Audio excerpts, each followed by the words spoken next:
Welcome to Module 5 of this second course, SEL for Students, A Path to Social and Emotional Well-Being. Here we focus on SEL programs for students, and in particular, we look at SEL as one means of attaining social emotional well-being for students.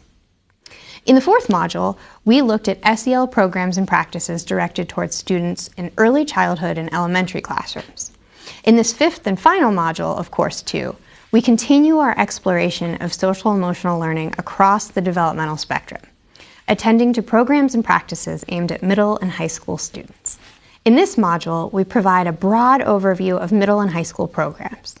We build from both the general characteristics of effective SEL programs we examined in Module 3, as well as the considerations broached in Module 4 regarding the measurement of SEL skill acquisition and doing SEL with young children.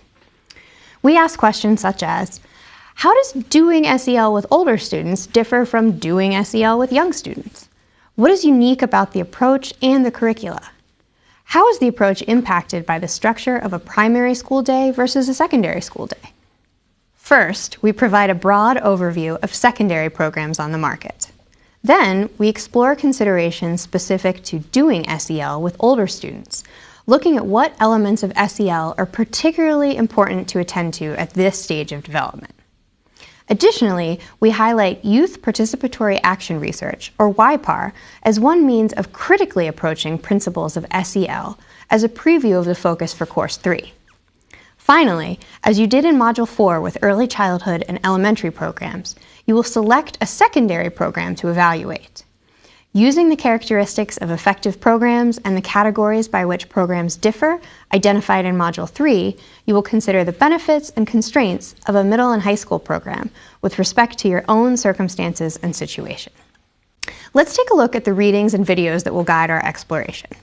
The first reading for this week is a short article by Alyssa Nadworny featured on NPR. In it, she reports on the recent increase in suicides in the middle school grades, describing an implicit need to include SEL in the adolescent years.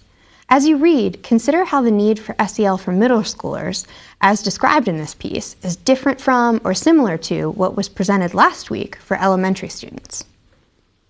The second reading for this module is Castle's Guide, which outlines effective social and emotional learning programs in middle and high school.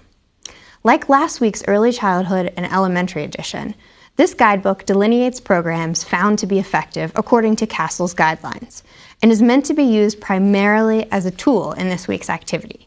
We do not expect you to read this book cover to cover.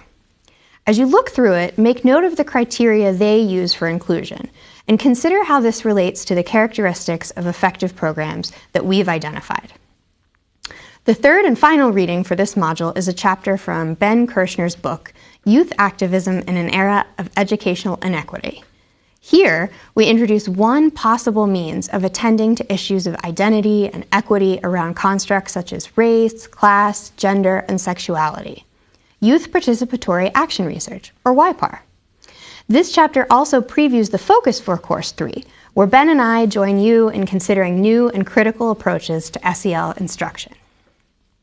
The first video for this week is a discussion of the neurobiology of adolescent development, based on the work of Dan Siegel. As you watch, listen for the two processes he identifies as central to adolescent brain development: pruning and myelin formation. What are they, and why are they important for social emotional learning? In the second video, I describe several additional considerations for doing SEL with secondary students. These considerations are drawn from several recent research studies examining student-level outcomes after engagement with middle and high school SEL programming.